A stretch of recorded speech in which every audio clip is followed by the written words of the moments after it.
Valentine's Day ni Maine Mendoza at Alden Richards. Patago nga bang gagawin para walang issue? Napakagandang araw nga ang tumapat sa Valentine's Day ngayon. Ito ang matagal nang inaantay ng buong Aldab Nation pagdating kay Maine Mendoza at Alden Richards. Bagamat kahit hindi sa araw ng Valentine's Day sila magkita, ay talagang inaasahan pa rin ng buong Aldab Nation na ito ay magkasama. Kahit pa February 15 o February 14 o February 16, basta ang mahalaga ay magsasama sila. Kahit pa ito ay late. Ganyan naman talaga kasi ang trabaho ng mga artista na hindi nasusunod ang tamang date talaga nila. Kaya nga minsan, ang mga Christmas vacation nila ay talagang nauuna na. Ang pagbabakasyon nila ay hindi talaga sakto sa kanilang mga schedule. Lalong-lalo na kay Alden Richards sa dami ng trabaho. Kung si Maine Mendoza naman ang pag-uusapan, ay talagang napakarami rin niyang trabaho. Ngunit sa Itbulaga lamang siya. Kaya nga dahil araw-araw ito, ay talagang mahirap din sa kanyang schedule. Lalong-lalo na pag napatapat pa ito ng mga weekends. Gayunpaman, inaasahan na ng buong Aldab Nation ang pagsasama nila dahil talagang napaka-espesyal na araw naman ng Valentine's Day. Kaya kung tatanungin nyo ang buong Aldab Nation, ay okay lang na magsama si Maine Mendoza at Alden Richards. Talagang yan naman kasi ang inaasahan natin sa kanilang dalawa.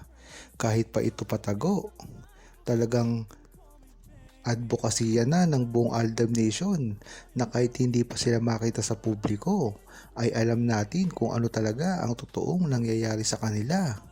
Dahil ginagawa naman nila ito dati pa. Kung matatandaan nyo, ay nagugulat na lang tayo na minsan ay magkasama sila sa ibang bansa. At talagang magugulat ka. Talagang nakikita sila sa publiko ng mga hindi inaasahang mga fans. Nakikita silang gumagala. Kaya talagang yan talaga ang pinagmumulan ng lakas ng buong Aldab Nation. Kaya hanggang ngayon ay hindi pa rin nakakalimot ang buong Aldab Nation. At talagang umaasa na sila ay magsama. Dapat ngang ipaalam ni Alden Richards ang mga ganitong galawan nila ni Maine Mendoza nang sa gayon ay hindi na rin nagtataka ang publiko sa maaaring mangyari sa kanila sa hinaharap. Bagamat ang Aldab Nation ay alam na ito, ngunit dapat ding malaman ito ng mga bashers at lalong-lalo na ang mga naninira sa kanila nang sa gayon ay matahimik na sila sa kanilang pinagagawa na paninira kay Maine Mendoza at Alden Richards na alam naman natin na walang katotohanan. Isa na nga rito ang pagpapakalat na si Maine Mendoza raw ay laos na at mismong naungusan na raw ni Alden Richards. Ngunit hindi ito totoo. Hanggang ngayon ay magka-level pa rin ang fame at ang estado ng mga karir ni Maine Mendoza at Alden Richards. Hindi porke maraming movie at TV show si Alden Richards ay naungusan niya na si Maine Mendoza dahil hindi naman talaga ito ang sukatan kung gaano kakasikat. Si Maine Mendoza ngayon ay regular pa rin sa Itbulaga na alam natin na napakahirap magawa ng isang tao. At hindi lang yon, napakarami niya pa rin commercial endorsement na tinatanggap. Kung iisipin nyo lang, hindi nalaos si Maine Mendoza kung hindi nagtuloy-tuloy lang ang kanyang karir sa ganitong mamalakad. Kung matatandaan nyo ay ganyan na rin naman talaga ang karir ni Maine Mendoza sa simula pa lamang. Iisang TV show at minsan ay merong mga side racket at punong-puno ng mga commercials at endorsement. Pagdating naman kay Alden Richards ay hindi rin naman nagbago. Noong regular pa siya sa Itbulaga ay minsan nakikita rin sila sa mga Sunday shows ng GMA na ngayon din ay nangyayari ngayon kay Alden Richards. Ang nagkaiba nga lang dito ay ang movie. Dahil alam naman natin na si Maine Mendoza ay wala naman talagang ka-interest sa paggawa ng movie. At nasabi na rin ni Alden Richards yan na marami siyang sinakripisyo kay Maine Mendoza kaya hindi siya nakagawa ng movie ng iibang kapartner. Kaya diyan mo lang talaga malalaman na paninira lang talaga ang ginagawa nila kay Maine Mendoza at Alden Richards para nasa gayon ay mapabagsak nila ito. Ito na talaga ang tunay na panahon para aminin ni Maine Mendoza at Alden Richards kung ano ba talaga ang estado nila sa buhay.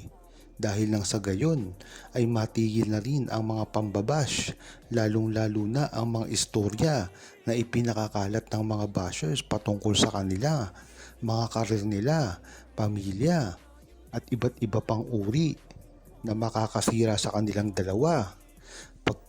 Alden nga ang gumawa ng mga ganitong bagay ay hindi paniniwalaan dahil na rin sa ugali ni Alden Richards sa publiko na isang napakabait na tao. Ngunit pagdating naman kay Maine Mendoza na hindi masalita sa publiko ay siya ang mahihirapan dito. Pagka pinakalatan nga siya ng mga balita na masasama, mga paninira, ay hindi niya ito kagad masasagot at talagang mahihirapan siya dahil hindi naman talaga siya palasagot na tao sa publiko. Kaya napakaganda ang gagawin nila ng ito. Pagkakataon na rin nila para ihayag ang tunay na nilasan nila. Nang sa gayon ay tuloy-tuloy na rin nila magawa kung ano talaga ang gusto nila. Yan naman talaga ang gustong gawin at pahayag ng buong Aldab Nation. Ipadala sa kanila ang kanilang hiling na muling magsama sa isang movie o kahit gumawa man lamang ng proyekto. Nang sa gayon ay malapit na rin magtipon-tipon ang buong Aldab Nation sa buong mundo. Mga seniors, mga OFW, mga dating fans, mga bago. Lahat-lahat na. Dito mapapatunayan kung sino talaga ang blockbuster artist katulad ni Maine Mendoza at Alden Richards. Dahil natatakot sila na pag gumawa ng movie si Alden Richards at Maine Mendoza ay talagang kikilalanin sa buong mundo at makaka-break ng mga world record. Kaya nagano na lang ang takot nila na pagsamahin muli ang Aldab Love Team ni Maine Mendoza at Alden Richards.